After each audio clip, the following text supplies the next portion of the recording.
Olá, tudo bem a todos e a todas? O vídeo de hoje é para discutir e expor alguns pontos sobre as políticas empreendidas pelo Ministério da Economia, pelo Paulo Guedes e pelo presidente Bolsonaro até agora, diante do avanço da pandemia do Covid-19 no mundo e no Brasil. Nos vídeos anteriores, eu falei falei detalhadamente, né, de cada medida feita, né, pelo Paulo Guedes para supostamente socorrer as pessoas, né, os cidadãos que estão perdendo renda diante do avanço da Covid-19 e da necessidade de estabelecer isolamento social. Falei, né, expus, detalhei que cada medida até agora empreendida pelo Paulo Guedes e pelo Bolsonaro possui uma perspectiva de socorro única e exclusivamente aos capitais, sobretudo aos grandes capitais. E essas medidas elas seguem uma lógica, um mantra histórico das políticas neoliberais. Na relação entre capital e trabalho, você jamais pode construir uma política que se volte sobre o capital, somente sobre o trabalho. Então, de uma maneira bem simples e sintética para que todos nós entendamos, a reforma trabalhista de 2017, por exemplo, tinha como propaganda de que, uma vez aprovada, ela seria responsável pela produção, né, pela construção de milhões de novos empregos. Qual que era o mantra, né? Se você diminuir os custos sobre a força de trabalho, então veja, é só política sobre o trabalho. Se você diminuir os custos sobre a força de trabalho, o empresário gastará menos dinheiro sobre cada trabalhador, sobrando a ele uma determinada soma de valores que o permitirá contratar mais trabalhadores. Como vocês perceberam, até janeiro de 2019 não houve contratação de mais trabalhadores, muito pelo contrário.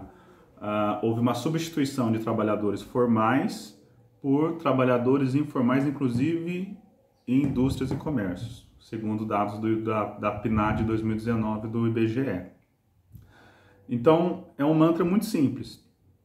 Você jamais pode construir políticas que se voltem sobre o capital, somente sobre o trabalho. Bom, o neoliberalismo ele é implementado de uma maneira mais próxima do seu tipo ideal em uma conjuntura de violência. Então, quanto maior a suspensão de direitos e quanto maior o aparato repressor do Estado, mais as políticas neoliberais de um país se aproximam do seu tipo ideal, que é a desregulamentação total e completa da relação entre capital e trabalho.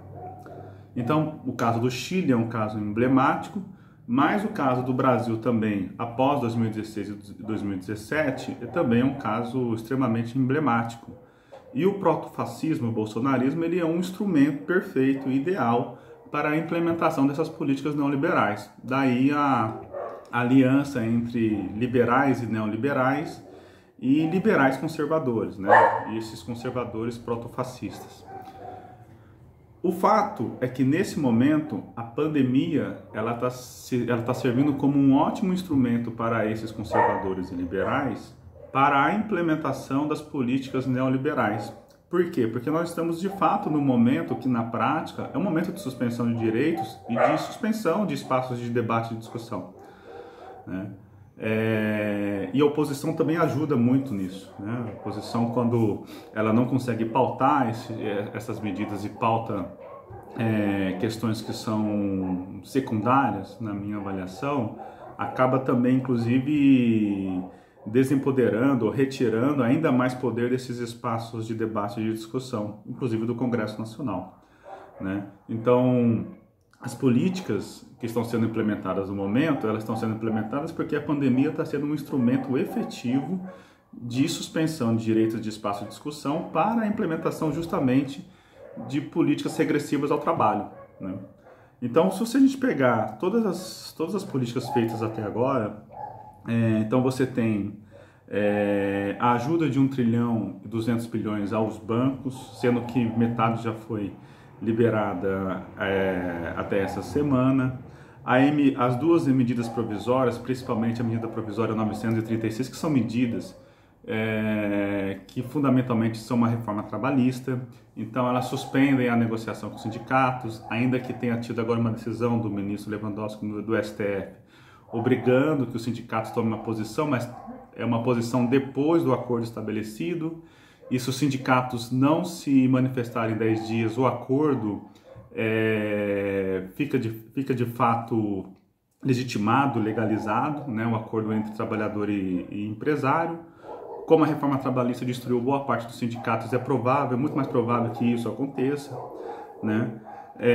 Você tem a suspensão do contrato de trabalho, a diminuição da jornada de trabalho e de salário, então uma série de medidas que são regressivas ao trabalho e são extremamente positivas ao capital, especialmente ao grande capital, porque a medida provisória também ela não faz grandes distinções entre pequeno capital e grande capital. E tanto é que os empresários, numa reportagem ontem da Folha, por meio das suas associações, sindicatos e patronais, já manifestaram o interesse de que pelo menos alguma dessas medidas, das duas medidas provisórias, principalmente na medida provisória 936, continuem após a pandemia. Então, para aqueles que acham que uma vez acabada a pandemia, o Covid-19, ou controlada, o que também é muito difícil, mas enfim, cada um com seu sonho.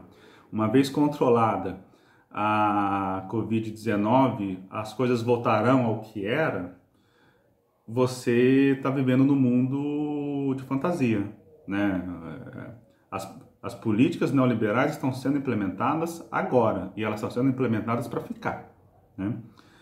Você teve também, está tendo, né, porque está sendo aprovada, está sendo votada no Senado Federal, a tal da PEC do orçamento, que permite que o Banco Central compre carteiras podres de fundos de investimentos e grandes bancos. Então veja, todos os socorros que aconteceram até agora foram socorros para o capital com dinheiro público. A concessão de 1 trilhão e 200 bilhões foi feita para os bancos e os bancos aumentaram os juros, não suspenderam as contas, os financiamentos e os empréstimos como eles haviam prometido por meio da FEBRABAN, que é a Federação Nacional dos Bancos. O Banco Central vai comprar ações, né, carteiras podres do mercado secundário da Bolsa de Valores, que é um mercado de balcão. O governo implementou duas reformas trabalhistas violentíssimas, tá? Mais violentas do que a reforma trabalhista de 2017. Ontem você teve a extinção do PIS/PASEP, que foi para o FGTS. Lembrando que a Caixa é o principal banco de socorro aos bancos e a médias empresas, grandes empresas e pequenas empresas. Então você também não tem segurança do que vai acontecer com esse dinheiro, algo em torno de 21 bilhões parados ali do PIS/PASEP, o que vai acontecer agora no FGTS. O FGTS normalmente é utilizado para tudo, né? E a pergunta que fica é onde está a oposição, né? O que a oposição está fazendo? A impressão que eu tenho é que a oposição está assistindo um Big Brother, né? E não fica mandeta. Fica mandeta é uma fissura entre a direita neoliberal e a direita protofascista, né? E faz sentido, porque talvez seja a pauta que mais se aproxime da pauta que a direita chama de pauta comportamental. Talvez seja importante que o Mandetta fique nesse momento, mas não deve ser o projeto ou a perspectiva principal das esquerdas, né? da oposição. A perspectiva principal da oposição é tentar se opor, é tentar ser um baluarte, um esteio dos trabalhadores, dos interesses dos trabalhadores, e que se volte a uma oposição efetiva à implementação das políticas neoliberais por meio do Paulo Guedes. por meio do Ministério da Economia. Fora isso, não precisa de oposição, né? Não precisamos de uma oposição para ser uma oposição twitteira. Até agora, não houve nenhuma oposição, nenhuma frente efetiva contra a implementação dessas políticas que atacam o trabalho, portanto, atacam direitos e que visivelmente vieram para ficar, né? A oposição tem que fazer um papel mais decente, mais interessada aos interesses dos trabalhadores, aos interesses daqueles que ela se propõe supostamente a representar, a lutar, a militar. Fora isso, não precisamos de oposição tanto para ficar mandeta ou para ficar discutindo aspectos relativos ao Big Brother. Bom, é isso.